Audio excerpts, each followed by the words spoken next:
ایک محبت سو افسانے میں خوش آمدید۔ پیش خدمت ہے سعادت حسن منٹو کا افسانہ عام۔ خزانے کے تمام کلرک جانتے تھے کہ منشی کریم بخش کی رسائی بڑے صاحب تک بھی ہے، چنانچہ وہ سب اس کی عزت کرتے تھے۔ ہر مہینے پینشن کے کاغذ بھرنے اور روپیہ لینے کے لیے جب وہ خزانے میں آتا تو اس کا کام اسی وجہ سے جلد کر دیا جاتا تھا۔ 50 روپے اس کو اپنی 30 سالہ خدمات کے عوض ہر مہینے سرکار کی طرف سے ملتے تھے۔ 10 کے 5 نوٹ وہ اپنے خفیف طور پر کانپتے ہوئے ہاتھوں سے پکڑتا اور اپنے پرانے وضع کے لمبے کوٹ کی اندرونی جیب میں رکھ لیتا۔ چشمے میں خزانچی کی طرف تشکر بھری نظروں سے دیکھتا اور یہ کہہ کر اگر زندگی ہوئی تو اگلے مہینے پھر سلام کرنے کے لیے حاضر ہوں گا، بڑے صاحب کے کمرے کی طرف چلا جاتا۔ 8 برس سے اس کا یہی دستور تھا۔ خزانے کے قریب ہر کلرک کو معلوم تھا کہ منشی کریم بخش جو مطالبات خفیفہ کی کچہری میں کبھی محافظ دفتر ہوا کرتا تھا، بے حد وزادار، شریف الطبع اور حلیم آدمی۔ منشی کریم بخش واقعی ان صفات کا مالک تھا۔ کچہری میں اپنی طویل ملازمت کے دوران میں افسران بالا نے ہمیشہ اس کی تعریف کی ہے۔ بعض منصفوں کو تو منشی کریم بخش سے محبت ہو گئی تھی۔ اس کے خلوص کا ہر شخص قائل تھا۔ اس وقت منشی کریم بخش کی عمر 65 سے کچھ اوپر تھی۔ بڑھاپے میں آدمی عموماً کم گو اور حلیم ہو جاتا ہے، مگر وہ جوانی میں بھی ایسی ہی طبیعت کا مالک تھا۔ دوسروں کی خدمت کرنے کا شوق اس عمر میں بھی ویسے کا ویسا ہی قائم تھا۔ خزانے کا بڑا افسر منشی کریم بخش کے ایک مربی اور مہربان جج کا لڑکا تھا۔ جج صاحب کی وفات پر اسے بہت صدمہ ہوا تھا۔ اب وہ ہر مہینے ان کے لڑکے کو سلام کرنے کی غرض سے ضرور ملتا تھا۔ اس سے اسے بہت تسکین ہوتی تھی۔ منشی کریم بخش انہیں چھوٹے جج صاحب کہا کرتا تھا۔ پینشن کے 50 روپے جیب میں ڈال کر وہ برآمدہ طے کرتا اور چک لگے کمرے کے پاس جا کر اپنی آمد کی اطلاع کراتا۔ چھوٹے جج صاحب اس کو زیادہ دیر تک باہر نہ کھڑا رکھتے، فوراً اندر بلا لیتے اور سب کام چھوڑ کر اس سے باتیں شروع کر دیتے۔ تشریف رکھیے منشی صاحب، فرمائیے مزاج کیسا ہے؟ اللہ کا لاکھ شکر ہے جی، آپ کی دعا سے بڑے مزے سے گزر رہی ہے۔ میرے لائق کوئی خدمت؟ آپ مجھے کیوں شرمندہ کرتے ہیں؟ میرے لائق کوئی خدمت ہو تو فرمائیے۔ خدمت گزاری تو بندے کا کام ہے، آپ کی بڑی نوازش ہے۔ اس قسم کی رسمی گفتگو کے بعد منشی کریم جج صاحب کی مہربانیوں کا ذکر چھیڑ دیتا۔ ان کے بلند کردار کی وضاحت بڑے فدویانہ انداز میں کرتا اور بار بار کہتا، اللہ بخشے مرحوم فرشتہ خصلت انسان تھے، خدا ان کو کروٹ جنت نصیب کرے۔ منشی کریم بخش کے لہجے میں خوشامد وغیرہ کی ذرہ بھر ملاوٹ نہیں ہوتی تھی۔ وہ جو کچھ کہتا تھا محسوس کر کے کہتا تھا۔ اس کے متعلق جج صاحب کے لڑکے کو، جو اب خزانے کے بڑے افسر تھے، اچھی طرح معلوم تھا۔ یہی وجہ ہے کہ وہ اس کو عزت کے ساتھ اپنے پاس بٹھاتے تھے اور دیر تک ادھر ادھر کی باتیں کرتے تھے۔ ہر مہینے دوسری باتوں کے علاوہ منشی کریم بخش کے آم کے باغوں کا بھی ذکر آتا تھا۔ موسم آنے پر جج صاحب کے لڑکے کی کوٹھی پر آموں کا ایک ٹوکرا پہنچ جاتا تھا۔ منشی کریم بخش کو خوش کرنے کے لیے وہ ہر مہینے اس کو یاد دہانی کرا دیتے تھے، منشی صاحب دیکھیے اس موسم پر آموں کا ٹوکرا بھیجنا نہ بھولیے گا۔ پچھلی بار آپ نے جو آم بھیجے تھے اس میں تو صرف 2 میرے حصے میں آئے تھے، کبھی یہ 3 ہو جاتے تھے، کبھی 4 اور کبھی صرف 1 ہی رہ جاتا تھا۔ منشی کریم بخش یہ سن کر بہت خوش ہوتا تھا۔ حضور ایسا کبھی ہو سکتا ہے؟ جو ہی فصل تیار ہوئی میں فوراً ہی آپ کی خدمت میں ٹوکرا لے کر حاضر ہو جاؤں گا۔ 2 کہیے 2 حاضر کر دوں۔ یہ باغ کس کے ہیں؟ آپ ہی کے تو ہیں۔ کبھی کبھی چھوٹے جج صاحب پوچھ لیا کرتے تھے، منشی جی آپ کے باغ کہاں ہیں؟ دنیا نگر میں حضور، زیادہ نہیں، صرف 2 ہیں۔ اس میں سے ایک تو میں نے اپنے چھوٹے بھائی کو دے رکھا ہے جو ان دونوں کا انتظام وغیرہ کرتا ہے۔ مئی کی پینشن لینے کے لیے منشی کریم بخش جون کی 2 تاریخ کو خزانے گیا۔ 10 کے 5 نوٹ اپنے خفیف طور پر کانپتے ہوئے ہاتھوں سے کوٹ کی اندرونی جیب میں رکھ کر اس نے چھوٹے جج صاحب کے کمرہ کا رخ کیا۔ حسب معمول ان دونوں میں وہی رسمی باتیں ہوئیں۔ آخر میں آموں کا ذکر بھی آیا، جس پر منشی کریم بخش نے کہا، دنیا نگر سے چٹھی آئی ہے کہ ابھی آموں کے منہ پر چیپ نہیں آیا۔ جو ہی چیپ آ گیا اور فصل پک کر تیار ہو گئی، میں فوراً پہلا ٹوکرا لے کر آپ کی خدمت میں حاضر ہو جاؤں گا۔ چھوٹے جج صاحب، اس دفعہ ایسے تحفہ عام ہوں گے کہ آپ کی طبیعت خوش ہو جائے گی۔ ملائی اور شہد کے گھونٹ نہ ہوئے تو میرا ذمہ۔ میں نے لکھ دیا ہے کہ چھوٹے جج صاحب کے لیے ایک ٹوکرا خاص طور پر بھروا دیا جائے اور سواری گاڑی سے بھیجا جائے تاکہ جلدی اور احتیاط سے پہنچے۔ بس 10-15 روز آپ کو اور انتظار کرنا پڑے گا۔ چھوٹے جج صاحب نے شکریہ ادا کیا۔ منشی کریم بخش نے اپنی چھتری اٹھائی اور خوش گھر واپس آ گیا۔ گھر میں اس کی بیوی اور بڑی لڑکی تھی، بیاہ کے دوسرے سال جس کا خاوند مر گیا تھا۔ منشی کریم بخش کی اور کوئی اولاد نہیں تھی، مگر اس مختصر سے کنبے کے باوجود 50 روپوں میں اس کا گزر بہت ہی مشکل سے ہوتا تھا۔ اسی تنگی کے باعث اس کی بیوی کے تمام زیور ان 8 برسوں میں آہستہ آہستہ بک گئے تھے۔ منشی کریم بخش فضول خرچ نہیں تھا۔ اس کی بیوی اور وہ بڑے کفایت شہر تھے۔ मगर इस किफायत शारी के बावजूद तनख्वाह में से एक पैसा भी उनके पास ना बचता था। उसकी वजह सिर्फ ये थी कि मुंशी करीम बख्श चंद आदमियों की खिदमत करने में बेहद मुसरत महसूस करता था, उन चंद खासुल खास आदमियों की खिदमत गुजारी में जिनसे उसे दिली अकीदत थी। दूसरे एक और अफसर थे जो रिटायर होकर अपनी जिंदगी का बकाया हिस्सा एक बहुत बड़ी कोठी में गुजार रहे थे। उनसे मुंशी करीम बख्श की मुलाकात हर रोज सुबह सवेरे कंपनी बाग में होती। बाग की सैर के दौरान में मुंशी करीम बख्श उनसे हर रोज पिछले दिन की खबरें सुनता था। कभी कभी जब वो बीते हुए दिनों के तार छेड़ देता तो डिप्टी सुपरिंटेंडेंट साहब अपनी बहादुरी के किस्से सुनाना शुरू कर देते थे कि किस तरह उन्होंने लाइलपुर के जंगली इलाके में एक खूंखार कातिल को पिस्तौल खंजर दिखाए बगैर गिरफ्तार किया और किस तरह उनके रोब से एक डाकू सारा माल छोड़कर भाग गया। कभी कभी मुंशी करीम बख्श के आम के बागों का भी जिक्र आ जाता।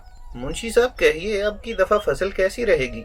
फिर चलते चलते डिप्टी सुपरिंटेंडेंट साहब ये भी कहते, पिछले साल आपने जो आम भिजवाए थे बहुत ही अच्छे थे, बेहद लजीज थे। इंशाअल्लाह खुदा के हुक्म से अब की दफा भी ऐसे ही आम हाजिर कर दूंगा। एक ही बूटे के होंगे, वैसे ही लजीज, बल्कि पहले से कुछ बढ़ चढ़कर ही होंगे। उस आदमी को भी मुंशी करीम बख्श हर साल मौसम पर एक टोकरा भेजता था। कोठी में टोकरा नौकरों के हवाले करके जब वो डिप्टी साहब से मिलता और वो उसका शुक्रिया अदा करते तो मुंशी करीम बख्श निहायत इंकिसारी से काम लेते हुए कहता, डिप्टी साहब आप क्यों मुझे शर्मिंदा करते हैं? अपने बाग के हैं, अगर एक टोकरा यहाँ ले आया तो क्या हो गया? बाजार से आप एक छोड़ के ही टोकरे मंगवा सकते हैं।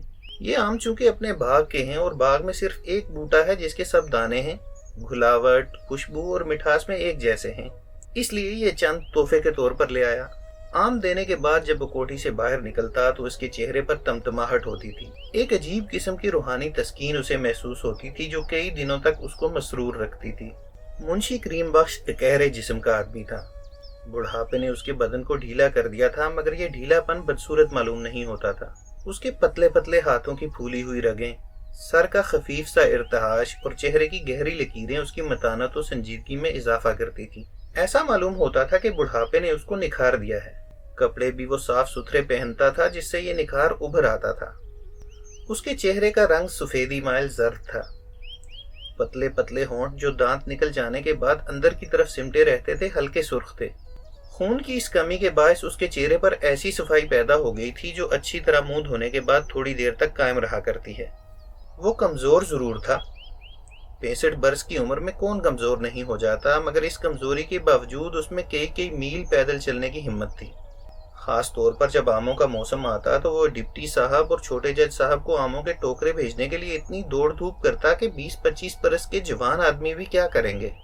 बड़े एहतमाम से टोकरे खोले जाते थे, उनका घास फूस अलग किया जाता था, दागी या गले सड़े दाने अलग किए जाते थे और साफ सुथरे आम नए टोकरों में गिनकर डाले जाते थे। मुंशी करीम बख्श एक बार फिर इत्मीनान करने की खातिर उनको गिन लेता था ताकि बाद में शर्मिंदगी ना उठानी पड़े। आम निकालते और टोकरों में डालते वक्त मुंशी करीम बख्श की बेटी और उसकी बीवी के मुंह में पानी भर आता था, मगर वो दोनों खामोश रहती। बड़े बड़े रस भरे खूबसूरत आमों का ढेर देखकर जब उनमें से कोई ये कहे बगैर न रह सकती, क्या हर्ज है अगर इस टोकरे में से 2 आम निकाल लिए जाएं तो मुंशी करीम बख्श से ये जवाब मिलता, और आ जाएंगे, इतना बेताब होने की क्या जरूरत है। ये सुनकर वो दोनों चुप हो जाती और अपना काम करती रहती। जब मुंशी करीम बख्श के घर में आमों के टोकरे आते थे तो गली के सारे आदमियों को इसकी खबर लग जाती थी। अब्दुल्ला नेचा बंद का लड़का जो कबूतर पालने का शौकीन था दूसरे ही रोज आ धमकता था और मुंशी करीम बख्श की बीवी से कहता था, खाला मैं घास लेने के लिए आया हूँ, कल खालू जान आमों के 2 टोकरे लाए थे, उनमें से जितनी भी घास निकली हो मुझे दे दीजिए। हमसाई नूरा जिसने मुर्गियां पाल रखी थी उसी रोज शाम को मिलने आ जाती और इधर उधर की बातें करने के बाद कहा करती थी, पिछले बरस जो तुमने मुझे एक टोकरा दिया था बिल्कुल टूट गया है, आपके भी एक टोकरा दे दो तो बड़ी मेहरबानी होगी। दोनों टोकरे और उनकी घास यूं चली जाती थी। हस्बे मामूल इस दफा भी आमों के 2 टोकरे आए। गले सड़े दाने अलग किए गए, जो अच्छे थे उनको मुंशी करीम बख्श ने अपनी निगरानी में गिनवा कर नए टोकरों में रखवा दिया। 12 बजे से पहले पहल ये काम खत्म हो गया, चुनाचे दोनों टोकरे गुस्लखाने में ठंडी जगह रख दिए ताकि आम खराब ना हो जाएं। उधर से मुतमईन होकर दोपहर का खाना खाने के बाद मुंशी करीम बख्श कमरे में चरपाई पर लेट गया। जून के आखिरी दिन थे। इस कदर गर्मी थी कि दीवारें तवे की तरह तप रही थी। वो गर्मियों में आम तौर पर गुस्लखाने के अंदर ठंडे फर्श पर चिटाई बिछाकर लेटा करता था। यहाँ मोरी के रास्ते ठंडी ठंडी हवा भी आ जाती थी, लेकिन अब केस में 2 बड़े आमों के टोकरे पड़े थे। उसको गर्म कमरे में ही, जो बिल्कुल तनूर बना हुआ था, 6 बजे तक वक्त गुजारना था। हर साल गर्मियों के मौसम में जब आमों के ये टोकरे आते थे, उसे एक दिन आग के बिस्तर पर गुजारना पड़ता था, मगर वो इस तकलीफ को खंदा पेशानी से बर्दाश्त कर लेता था। करीबन 5 घंटे तक छोटा सा पंखा बार बार पानी में तर करके झुलता रहता। इंतहाई कोशिश करता कि नींद आ जाए, मगर एक पल के लिए भी उसे आराम नसीब ना होता। जून की गर्मी और जिद्दी किस्म की मक्खियां किसे सोने देती हैं। आमों के टोकरे गुस्लखाने में रखवाकर जब वो गर्म कमरे में लेटा तो पंखा झुलते झुलते एकदम उसका सर चकराया। आंखों के सामने अंधेरा सा छाने लगा। फिर उसे ऐसा महसूस हुआ कि उसका सांस उखड़ रहा है और वो सारे का सारा गहराइयों में उतर रहा है।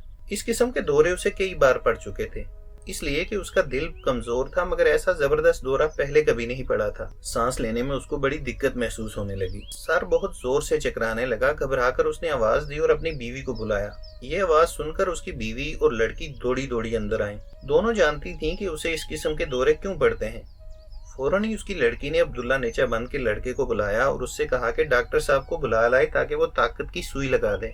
लेकिन चंद मिनटों में ही मुंशी करीम बख्श की हालत बहुत ज्यादा बिगड़ गई। उसका दिल डूबने लगा।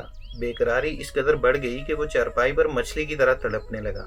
उसकी बीवी और बेटी ने ये देखकर शोर बर्पा कर दिया, जिसके बायस उसके पास कई आदमी जमा हो गए।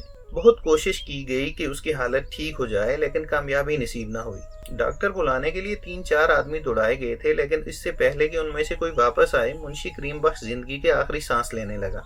बड़ी मुश्किल से करवट बदलकर उसने अब्दुल्ला नेचाबंद को, जो उसके पास ही बैठा था, अपनी तरफ मुतवज्जे किया और डूबती हुई आवाज में कहा, तुम सब लोग बाहर चले जाओ, मैं अपनी बीवी से कुछ कहना चाहता हूँ। लोग बाहर चले गए। उसकी बीवी और लड़की दोनों अंदर दाखिल हुई।